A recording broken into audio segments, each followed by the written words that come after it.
mirrors by the looks of it. Oh, in fact there are mirrors, but look, they're folded inwards, so they cannot be used as intended. There you go, the enforcer's telling him now, or asking him now about the mirrors, but I don't know. He's just folding them back in, so it seems like he maybe doesn't want to use them. Good morning everyone, we are back on EDSA. This is a DOTr-SAICT enforcement operation of the exclusive EDSA bus lane.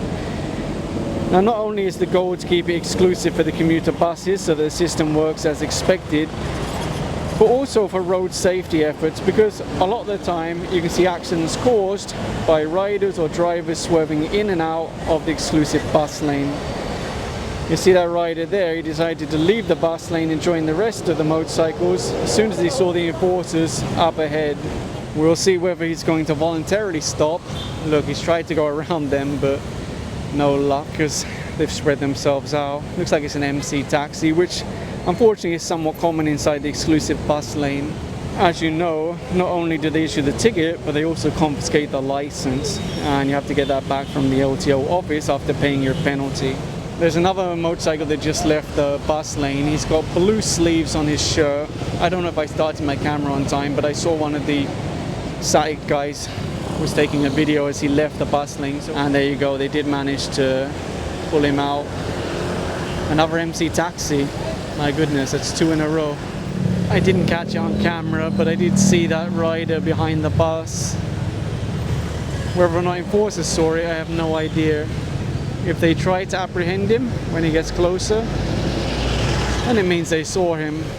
I guess they did see him, because look, one of the enforcers stepped into the road and they're trying to pull him over to the side now. According to the enforcer, the registration he showed is expired and he doesn't have a driver's license. I heard another enforcer ask him, do you really not have a license, or have you just left it at home?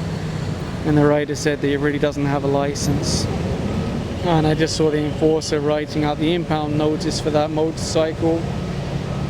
I do often feel a little bit bad for those who have their vehicles impounded, but I try to remind myself of all those incidents that you've seen where there's a crash or something else, and then the driver scratches their head and says, oh sorry, I don't have any money, I don't have a license, I don't have a registration. And then other people end up having to handle the burden of that, even if it wasn't their fault.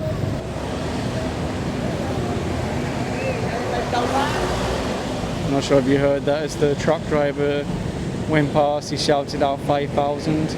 A lot of the time, if you ask the riders why they're inside the bus lane, when it comes to MC taxi, they'll say it's so they can get a faster turnaround to complete another trip. So obviously a lot of the time there's incentives, right? And the faster you can finish a trip, the faster you can pick up another one. That's the reality. It's challenging, right? Because they're trying to earn a living. But at the same time, the bus lane is really exclusive for the buses. Now, there was a comment recently, and aside from the guy saying some inappropriate things to me, what he said was basically that they should just let it be. That it's just one rider. Why does it matter if he's inside the bus lane? If he gets hurt, it's his own problem. Don't worry about it. But here's the thing, it's not going to be just one rider, is it? Because what we've seen in the past is that whenever busway enforcement operations were stopped or suspended or reduced, there was an immediate increase in the number of violators misusing the bus lane. So basically, if you do not enforce it, it will get worse and worse and worse until there is no more bus lane, just like the old yellow lane on EDSA. And secondly, who's going to respond if there's an accident or a crash? More likely it's going to be a public ambulance, right? Whether that's from the MMDA, the barangay, the city, a hospital. And in fact, I've seen numerous accidents here on EDSA where it's taken over an hour before the ambulance arrived. So obviously, public resources are stretched.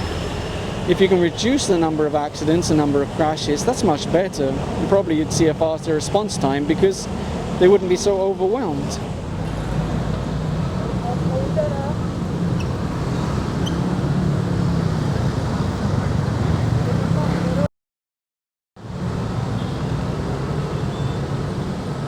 Sorry, it's a little bit far away, but looks like they're issuing the ticket over there instead.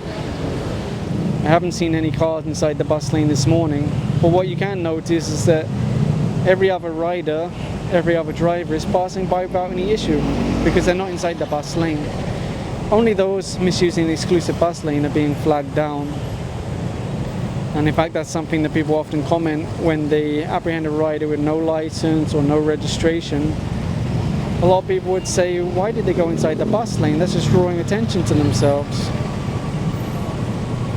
It can be challenging when they leave the bus lane and try and mix in with everyone else. It looks like it's cooperating with the enforcer. They'll ask for the license or CR, issue the ticket and send them on their way. So it is a simple process if there's compliance. They did manage to flag that rider off to the side and they're just waiting on the license now. So far everyone's been pleasant today.